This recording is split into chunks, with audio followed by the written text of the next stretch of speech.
Are you limiting the hugeness, the grandness, the gloriousness of the potential in your own story because of what you believe you can accomplish based on your age, your situation, how much money your family had? Or are you truly stepping into your full potential? Do you even really know what that means? Or as you think of what your full potential is there a limit there too in your brain? As you have those conversations with yourself, I invite you to have someone else join them. And his name is Brett Chotkevys.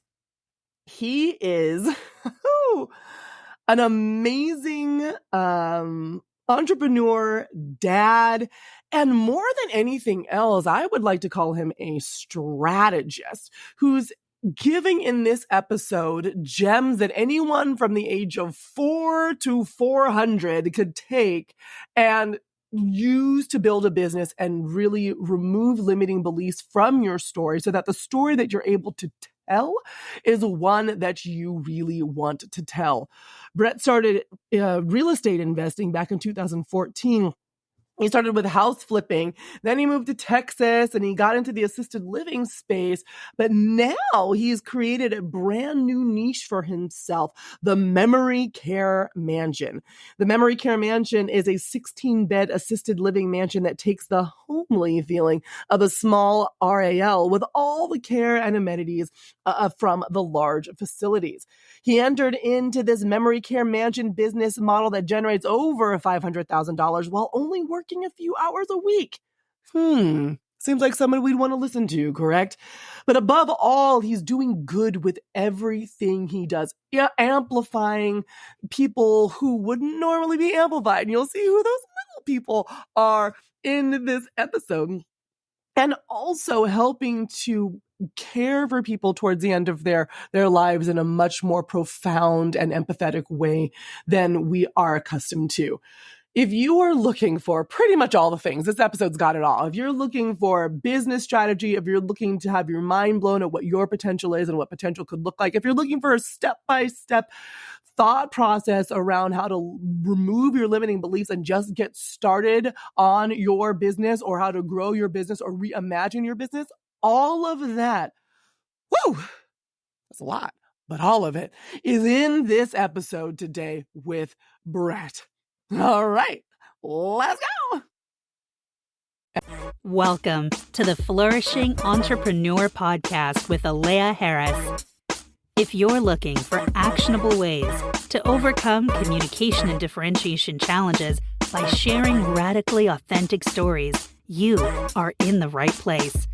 Listen in and learn how to stand in the power of your unique narrative to transform your personal life, business, and workplace culture.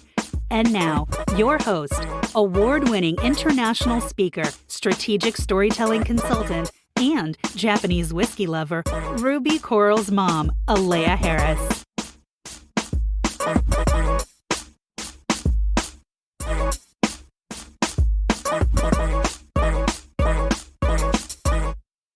Hey, Brett, thank you so much for joining us here on the Flourishing Entrepreneur Podcast. How are you doing today?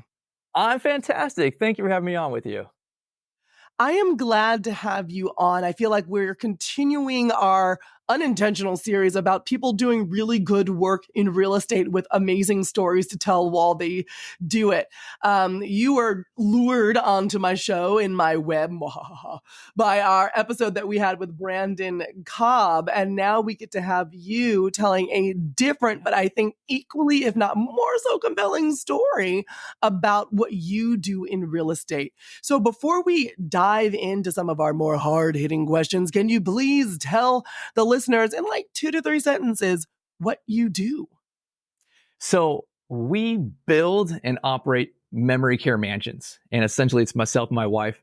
They're 16 bedroom, 10,000 square foot, new construction, just the most elaborate thing you could build for end of life care. And then we provide all the care and amenities that you would get at the big smelly facility in a custom designed mansion style home. That's amazing. Sign me up. My daughter's 17 months old. I'm going to make sure that I sing this episode for her as she gets older, just in case I don't end up in a smelly facility. Oh my God. I Oh can't. no, When it's you, so when bad. you said it, we all can smell the smell, like that I know it smell. hits We you all right in know the what that nose. smell is, right?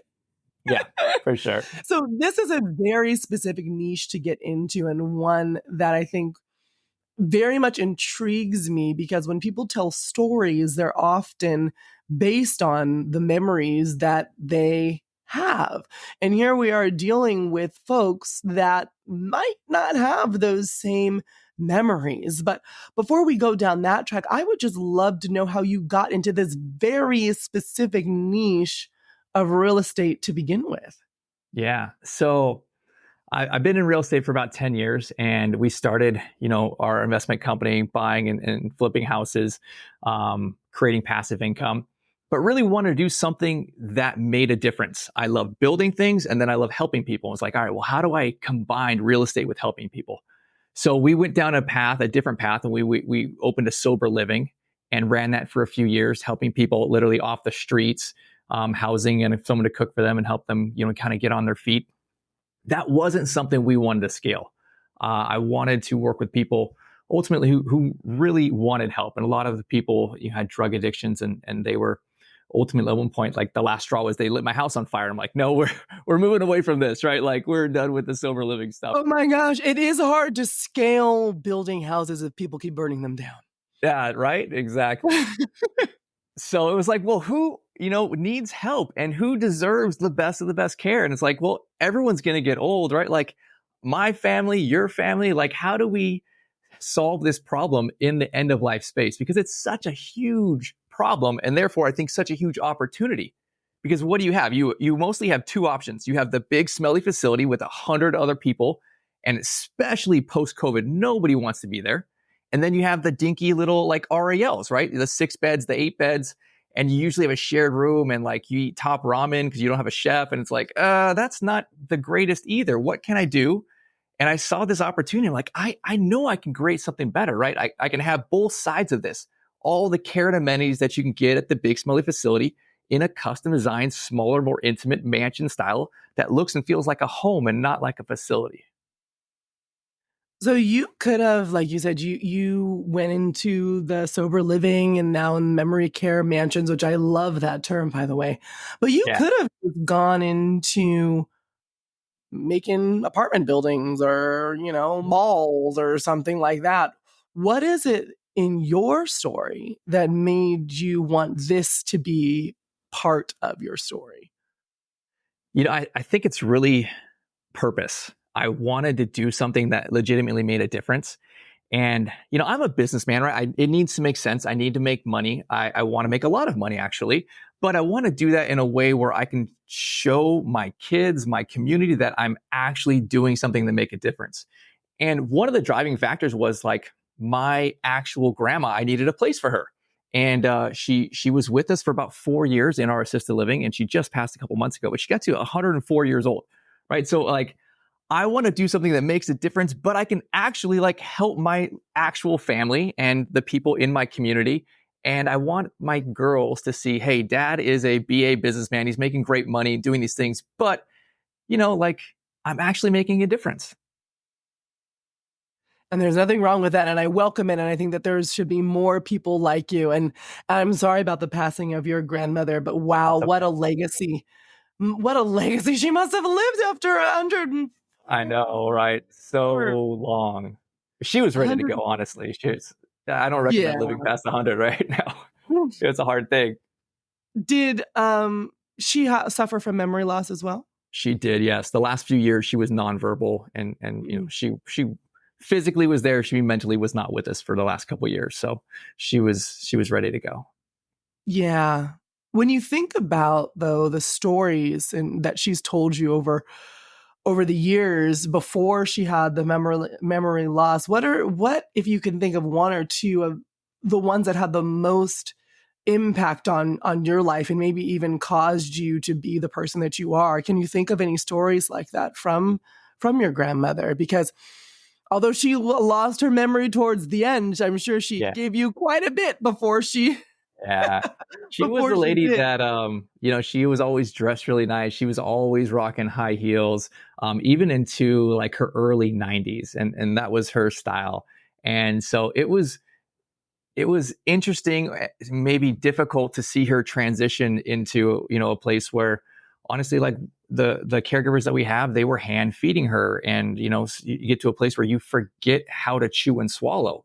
And, there's just a lot of hard things at end of life. So it's honestly really humbling to know that potentially you, I, everyone that we know and love, right, may get to that place in life where your mind just kind of shuts down. And the best of us, you can't really avoid that. Yeah, well, what is it? There's only a couple things that are sure in life, death and taxes. I just Yeah. finished my taxes this morning, and Oh, yeah. death is hopefully a long ways off from me. Right. Yeah, they're 80 Um, years. so when you are thinking though about you've mentioned your girls and you've mentioned a legacy and the story that you want to leave behind, what is a part of your story that you don't think that they will see as like the overarching piece, but there's something that you really want them to know that contributed to you being who you are, in Yeah. especially in this space? So I think overall in business, right? They see us now, my wife and I, and we're very successful. We're making good money, and we're investing in a lot of projects. We're building wealth.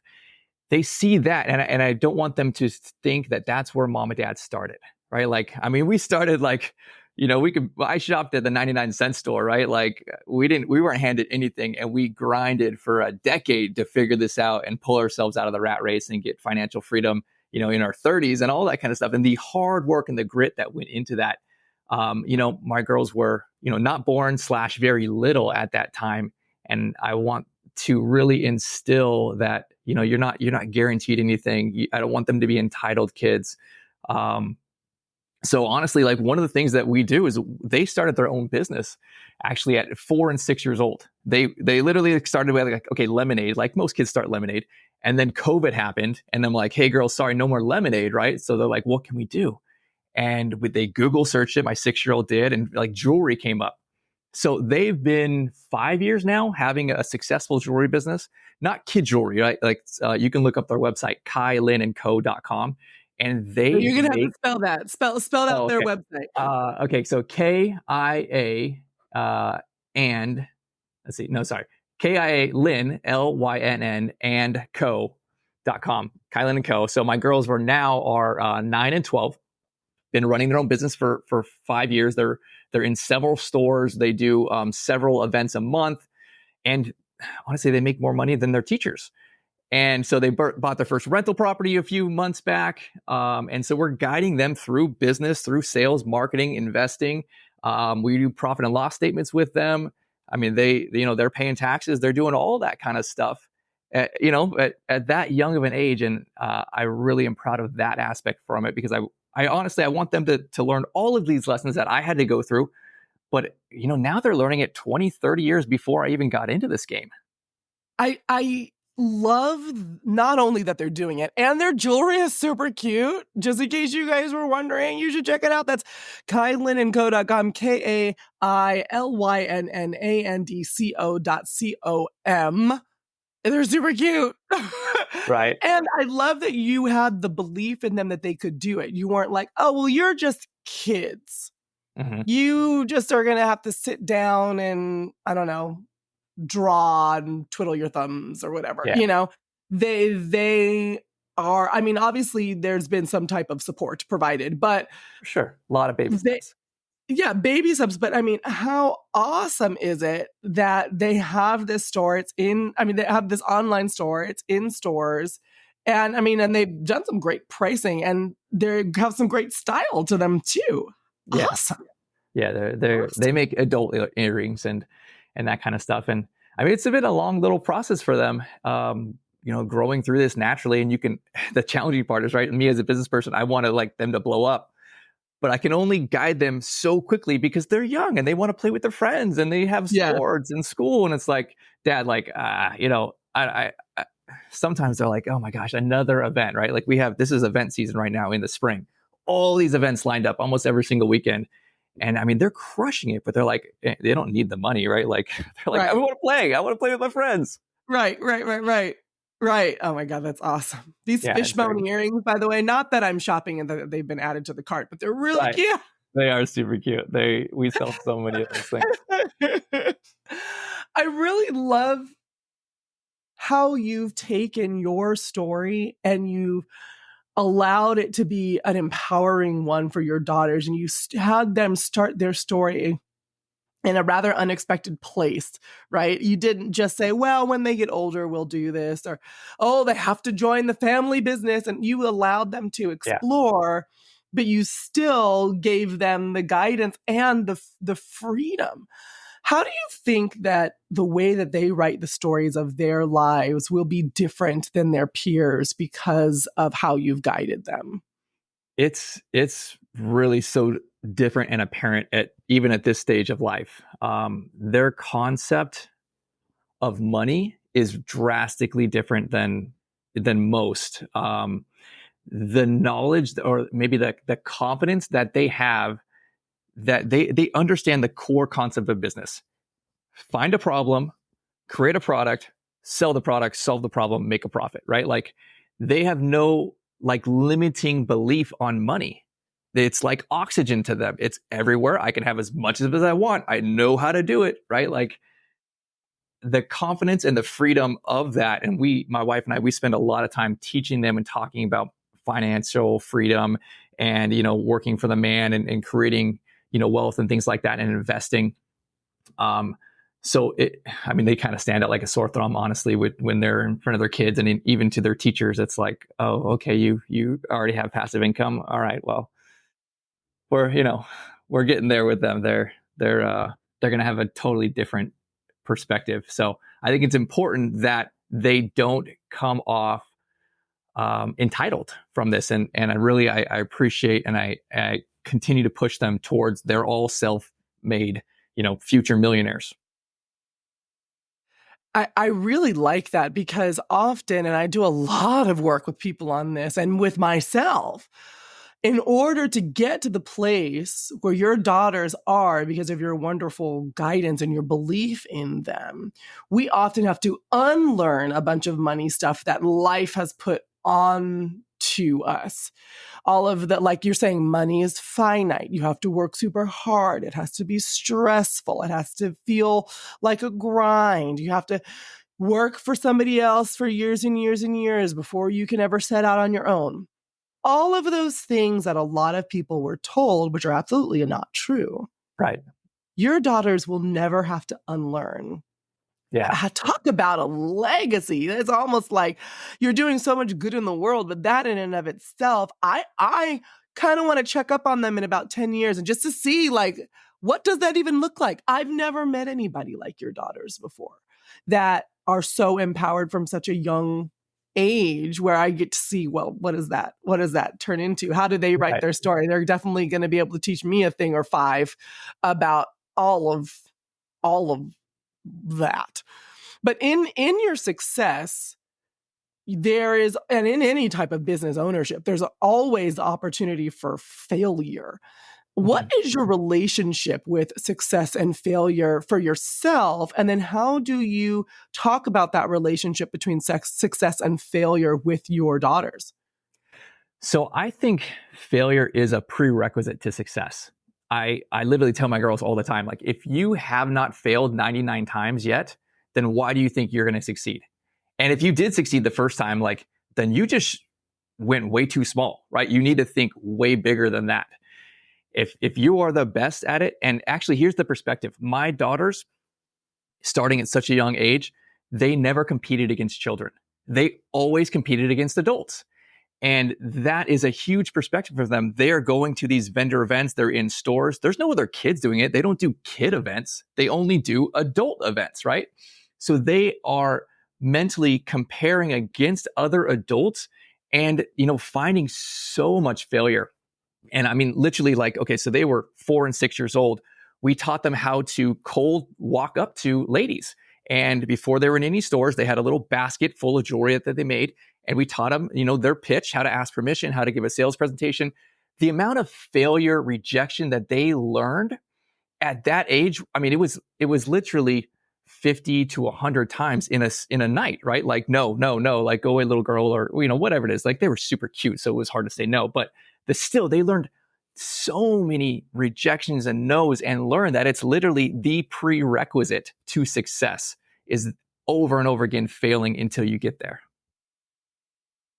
How do you then make sure that on one side, great early education about the way money in the world works, but on the other side, that can be hard and difficult for little ones to process? How have you balanced out not pushing them too hard into the adult space so that then, they're doing good, and then their story gets all weird and wonky? You've seen like those child actors who are like weird and wonky adults, right?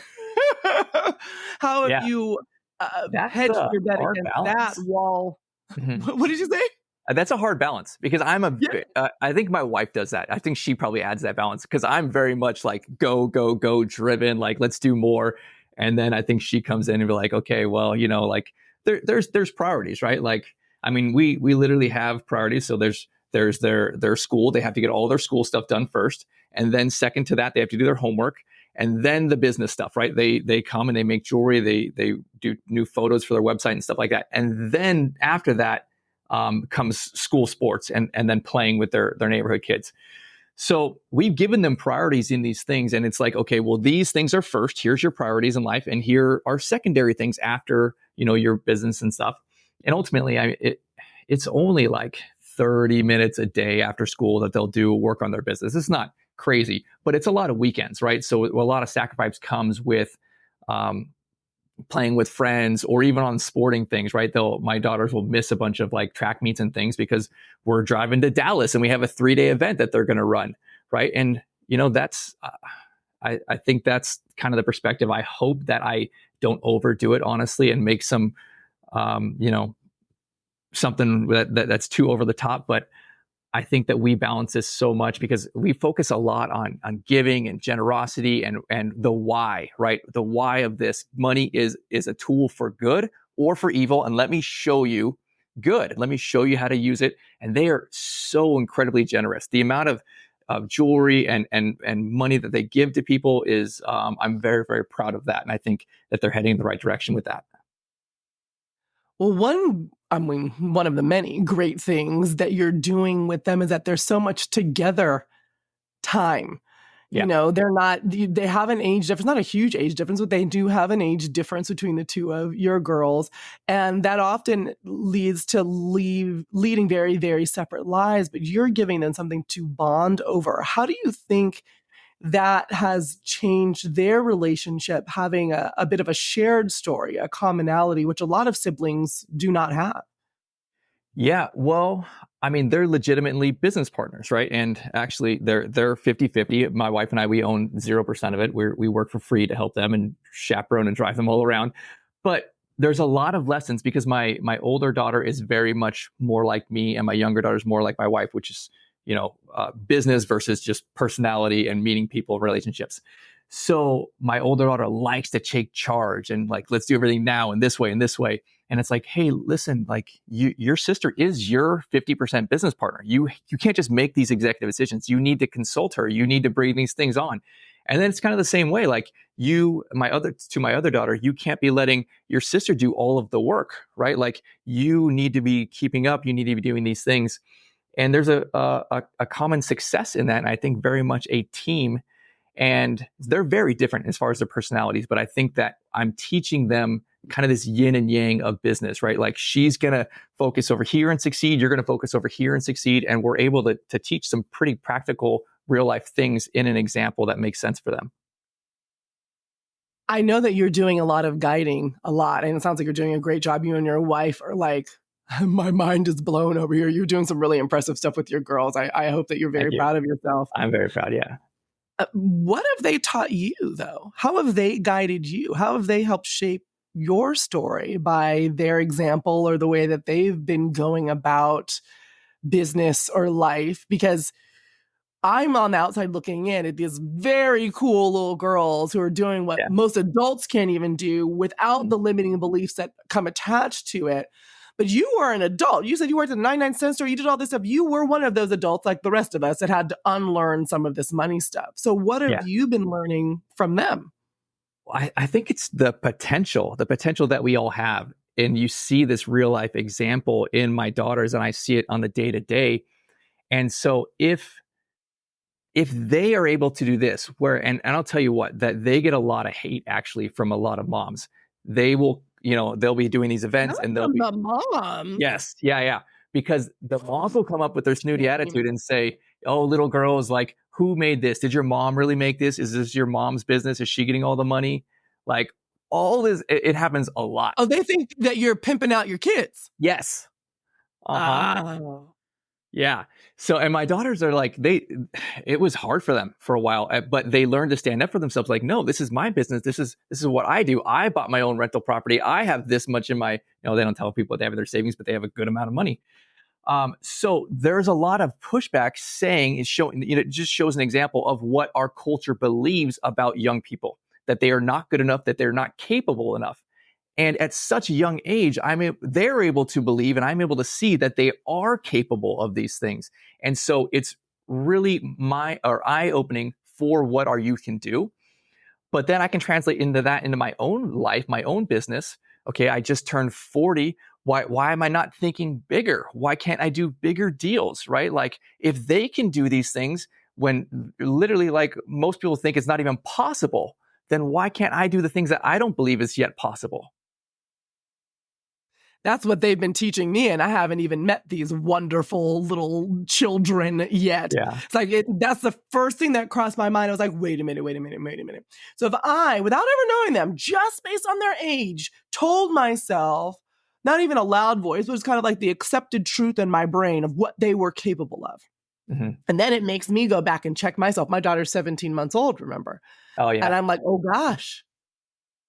Well, how do I make sure to really lean into their potential as you have done, and whatever that takes shape and looking like, rather than letting my preconceived notions of potential really covered up in quote unquote parenting is how it would have come out. Oh no, they can't do that. She's not ready. Let me make sure she's ready. Let me make sure that I don't create the same limiting beliefs in her as I had created in me. Again, probably very unintentionally. It's so hard to do.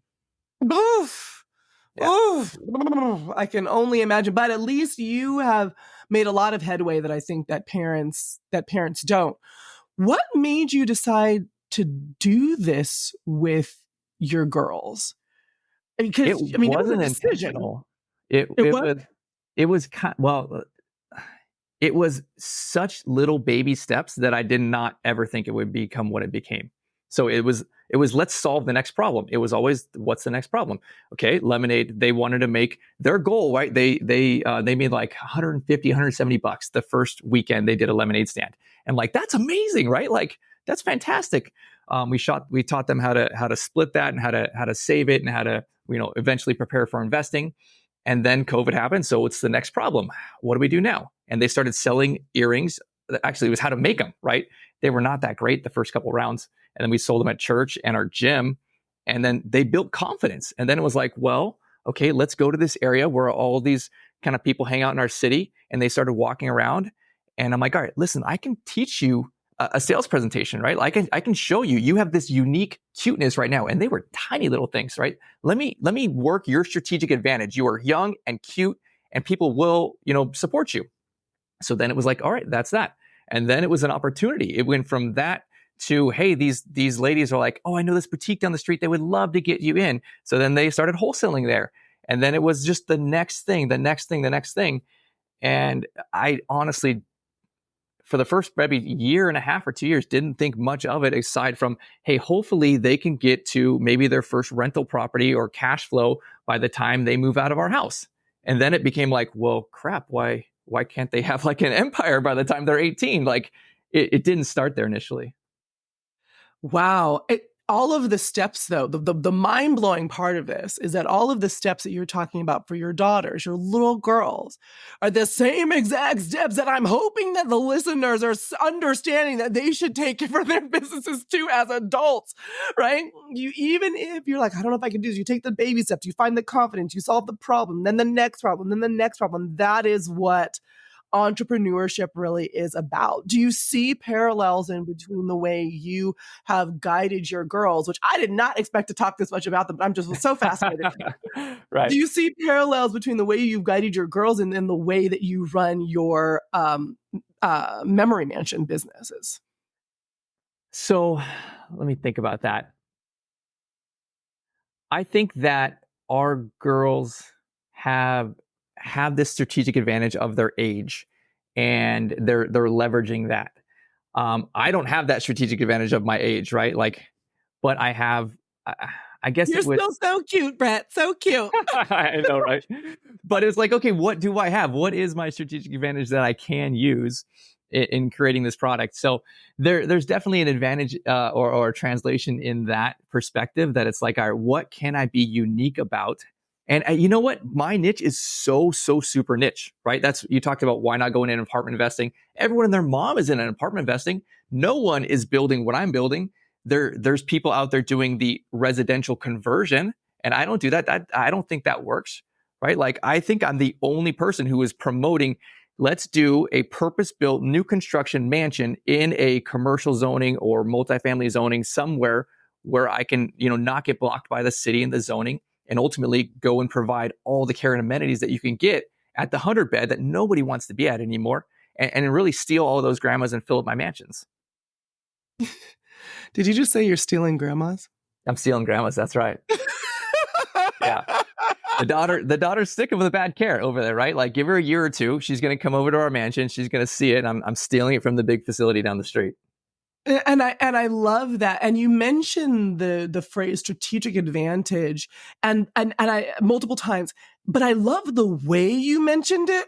It was like this hunting sense behind the word hunting, finding. I gotta find it. I gotta find what my strategic advantage. And you saw it so readily in your girls, and it was like you couldn't help yourself. Yeah, right. You're like, I can't help myself. You have to sell something because this cuteness is only going to last a couple of years, ladies. So let's get it together, right? And then within yourself, you're hunting, you're searching. What is it? What can I do? And I feel like people forget about that. We focus so much on what is not a part of our story. Well, I don't have the this. Well, I'm not that. Well, I can't do this because, well, you just don't know my story. Right. And instead of flipping it on the end and say, well, what do I have? No, I might not be 2 and 6 or 6 and, how old are they now? 6 and 12? No. Right now they're 9 and 12, but they started at 4 and 6. No. 4 and 6, and then 9 and 12. You might not have that as your strategic advantage, but you have something as part of your story. Sure. And we have to have that same eagerness and almost like the drive to discover what it is and maximize it that you do. And you've so expertly done multiple times. This is not a fluke. You've done it. And it's also like you've done it with children and yourself. That's the hardest part. Right. Mm-hmm. On very different levels. So I would love to just tell anybody that's listening or ask them a very pointed question. How's that excuse going for you? Right? Mm-hmm. How is the excuse going for you? Well, you don't know my story. I don't have the this, I don't have the that. Flip it, find your strategic advantage, and you could be selling gangbusters like Brett and his entire family. Right. Stealing grandmas like Brett is stealing grandmas. Yeah, right. Before we wrap up, Brett, I think we've gone through so many great things here that a lot of people can take away. And you've been blessed with so much, and you've been a blessing to so many other people. But if you could ask God, the universe, spirit right now for one thing, and you would know 100% that you would get it, what would that be? It would be that my girls are successful, and not necessarily just in the financial side or their business side, but because I think part of that is my fear that I've put so much stress on business or money that I want them to have this husband that's amazing. I want them to have children that are amazing. I want them to be healthy and live long. I think that money is just one of, the core values that I'm trying to raise my girls with, physical health, spiritual health, mental health, their relationships. I want them to be overall successful in all of those things and have a long and blessed life. That is beautiful. That is beautiful. Well, Brett, this has been an amazing conversation, and I don't know who wouldn't want to talk to you after this about so many things. I still have so many Right. questions. But tell the people how they can do that. Where can they find you? How can they reach you? And again, with the URL of the girls' website, please. Sure. Okay. So if you want to follow me, I have a podcast, Assisted Living Investing, and I talk about how to start these memory care mansions. Get into the weeds on that and really kind of document my journey as I'm scaling, growing my business. And then my wife and I have a podcast called The Donkey and the Bee. And ultimately, we talk about, from a marriage perspective, from a husband and wife, how do you get together on the same page, kick butt, grow your business, invest. We talk through sex and relationships and everything that's like, here are the deal killers for relationships. Let's get a husband and wife on the same page. So you can check me out and follow us there. Also, if you wanted to reach out, support at palm.university. That's how you can get a hold of me. And again, you can go to our website there, palm.university. You can see our mansions. You can do a virtual tour of them and see kind of what the niche is. If you're curious about this as a subsection of real estate, really it's a business opportunity and it's a real estate investment play. And there's a huge financial and purpose advantage in that. And then I think the last thing you asked for was the girls, my daughter's website. So kylinandco.com. And you can also follow them on Facebook. You can see them live at events. We'll show you, what they're doing. And you see these little girls just hustling with a huge wave of customers around their booths usually. I love it. Everything that's coming out of your mouth, the donkey and the bee will be part of my subscribe podcast Awesome. list. I am super jazzed about that. It has been such a pleasure, an unexpected conversation, Yeah, but right. such an edifying one. Totally, totally mind blown over here about what you've been able to accomplish in all areas of your life. And I appreciate you for being here with us today. Thank you so much for having me on. It was a lot of fun. Is it just me, or are you also sitting there looking at all of the untapped potential in your life right now, going, what am I doing? If Brett's daughters could do this, what am I doing? This episode, this conversation with Brett took my removing limiting beliefs and getting out of my own way from the back burner to the forefront, because now I see what's possible when you do. Now I see what is possible when I step fully into my potential. And I needed, I think, a little bit of that kick. So instead of playing small and thinking small, how can I maybe, yes, take small steps, but take it towards a larger, more grandiose goal without putting the limiting beliefs of society and myself and my background onto the experience? The story I want to tell y'all is big, it's huge, it's large. But am I acting like it? And now, just in case you're wondering, I'm going to pose that, flip it. I'm going to flip it and reverse it like Missy Elliott said, right back on you, and ask you, my dear friend, are you doing the same thing? Are you thinking big enough? Not big in the way to intimidate you, but big as far as what could be possible. And can you take baby steps to get it? Yes. But is your possible just a good, or is it a great? Is it a majestic? Is it a wonderful? Is it awe-inspiring? Does it scare you a little bit, but in the most delicious way? Right?